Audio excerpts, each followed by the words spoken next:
In January 2022, Newcastle United were broken, 19th in the Premier League, forgotten. Who would be the first, if anyone, to join such a team? Now he's become Newcastle's first signing under new ownership, and Kieran Trippier is now targeting Premier League survival. Kieran Trippier left Champions League football behind. He left a title-winning team. He left comfort. Why would Trippier leave Atletico Madrid and go to Newcastle just to play in the Championship?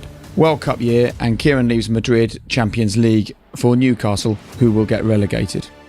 Good luck in the Championship. Despite Newcastle's new wealth, he did not join for the money. There was loads of comments when I first signed there, as you could imagine, different, he came here for money or whatever it may be, but what people don't actually realise is I came here on less money than when I was at Madrid. He brought more than skill, he brought creativity. But it's going to be Kieran Trippier with the free. Oh, yes!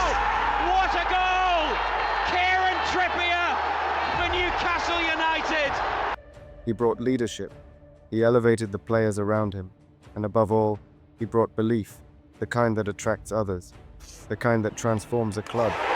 With his goals and assists, Newcastle started to rise from the brink of relegation to the Champions League, from decades of disappointment to a cup final for the first time in 24 years. But as the bad times faded, the club turned on him, the captaincy stripped. People said he was finished, whispers that he should be sold. This was a man already scarred, almost giving up on football. I didn't really want to play anymore. Rejected at Manchester City, lost to alcohol, criticized at Tottenham. And how did he respond? Not with revenge, not with anger, but with loyalty. Being the captain without the armband, leading Newcastle to their first major trophy in 70 years. It's Newcastle United. And back into the Champions League once again. This is the story of Kieran Trippier, a story of struggle, a story of betrayal, a story of redemption. Kieran Trippier was born in Bury, Greater Manchester, into a football-loving household. His older brother, Kelvin Lomax, whose real name is Kelvin Trippier, was also a professional footballer. Kelvin played as a defender until 2015, spending most of his career at Oldham Athletic. As children, Kieran and Kelvin often played together. Kieran has said he always looked up to his older brother, particularly learning how to take set pieces from him. It's fair to say his family's influence shaped his footballing journey. Although football ran in the family, Kieran was always a bit of a black sheep. Why? Because his entire family were passionate Manchester United fans. Trippier, however, chose a different path. His career began at Manchester City, where he spent 13 years between 1999 and 2012. What made this unusual was that every member of his immediate family supported Manchester United. As a boy, Trippier was scouted by United at just 8 years old. But instead of following in his family's footsteps, he chose to join Manchester City's academy because some of his friends were already there. His family supported him regardless, even though they would have loved to see him in United Red. Not many people know that Trippier started his career as a midfielder in City's academy. Later, he was converted into a right winger before finally finding his natural position at right back, where his career truly flourished. Despite joining City's academy at such a young age, Trippier never abandoned school. He attended Holcombe Brook Primary School and later Woodhey High School. He even had a special arrangement with the head teacher that allowed him to leave school twice a week to train. While balancing football and education, Trippier starred for his school's football team, helping them win the Greater Manchester Trophy and 2 Bury Cup titles. I knew that they were a strong team anyway, but Kieran was sort of the one who stood out really. He was the captain of the team, he was the leader, and he just had this sort of infectious appetite for the game. He was always kicking a ball around on the playground, getting the teams organised and being the one who kind of led the procession, so to speak. And then he would go off to sort of city training at the academy. And there were days where, he picked a team for a school team.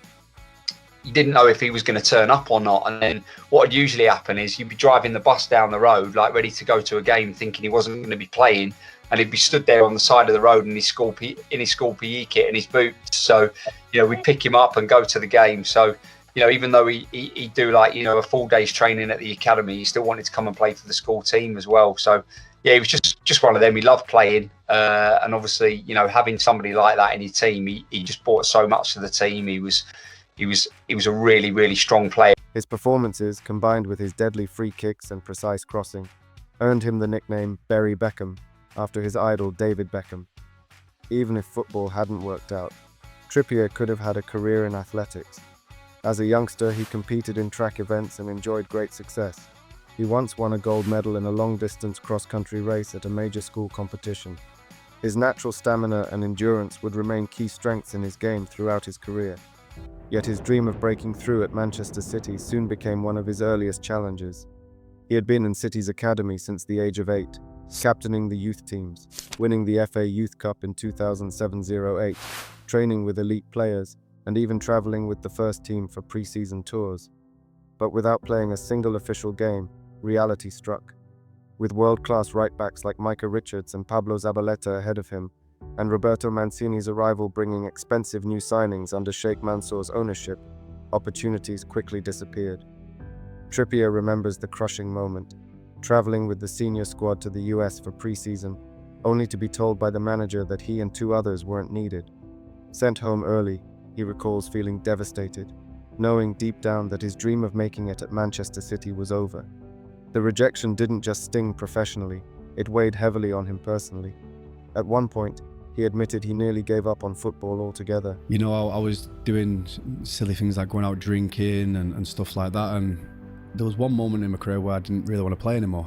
But instead of letting those doubts define him, he chose resilience, with the help of his mother. Harmon and Mum drove up, and yeah, she just sat me down and just made me realise what they've sacrificed, you know. And you know, every day, Monday to Saturday, me and my brother, because we didn't really grow up as a wealthy family, you know.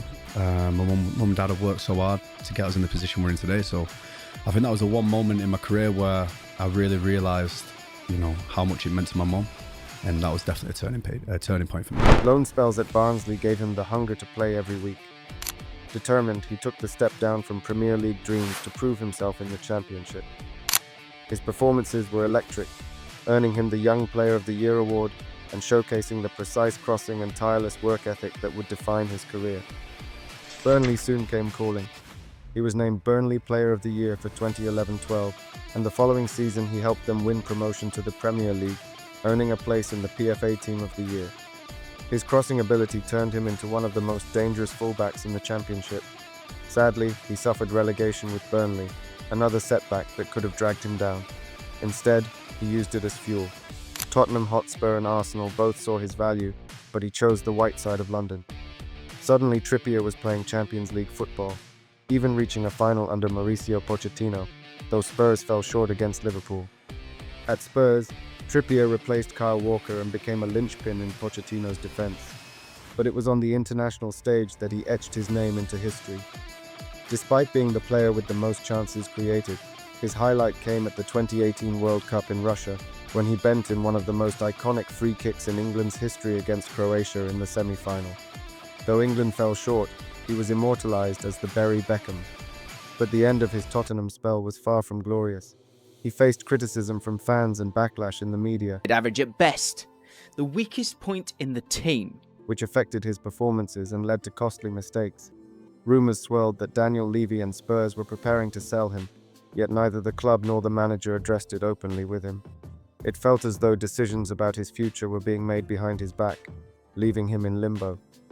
Before signing for Atletico Madrid, Trippier came close to a move to Napoli. He admired Carlo Ancelotti and wanted to work under him, but uncertainty over Ancelotti's future combined with his wife's reservations about life in Naples led him to turn the move down.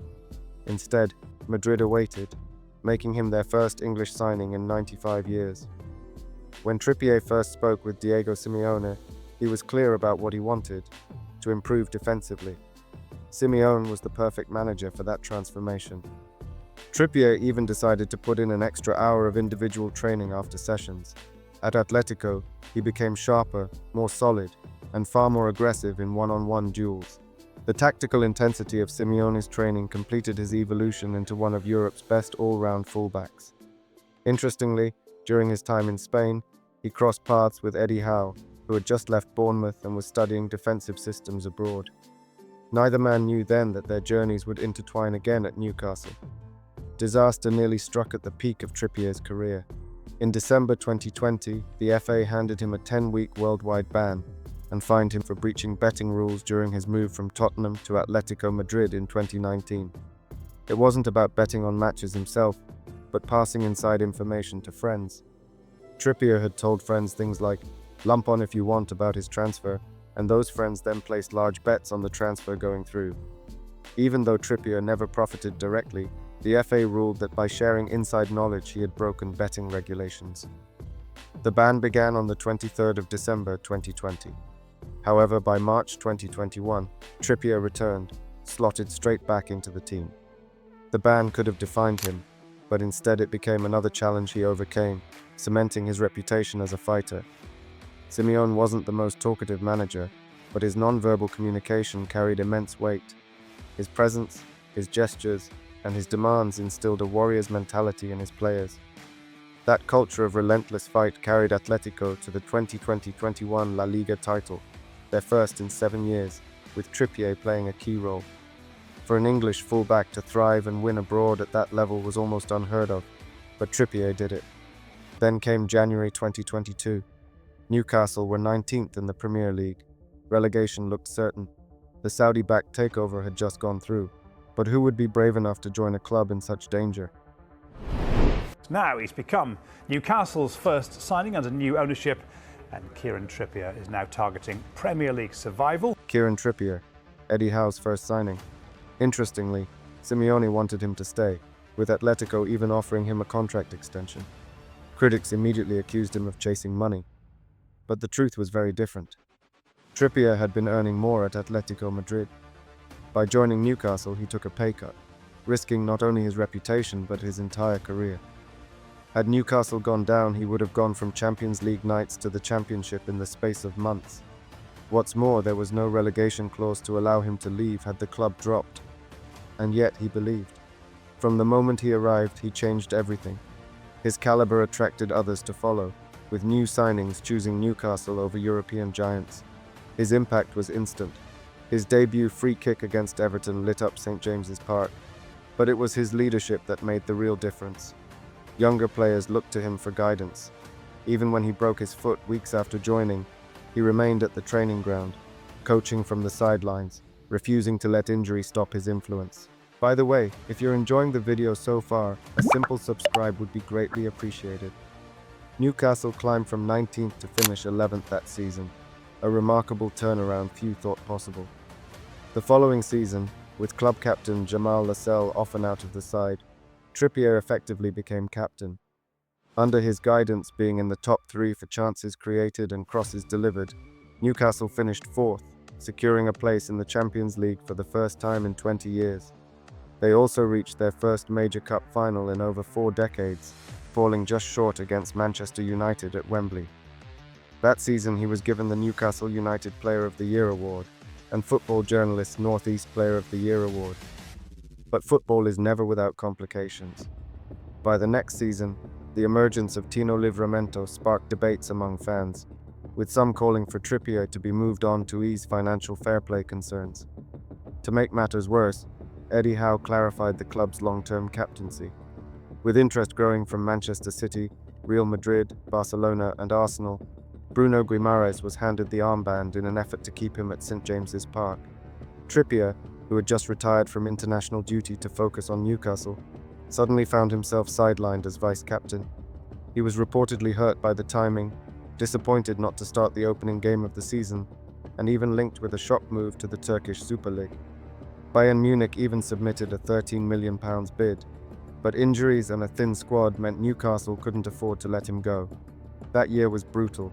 At one point, they had 14 senior players injured.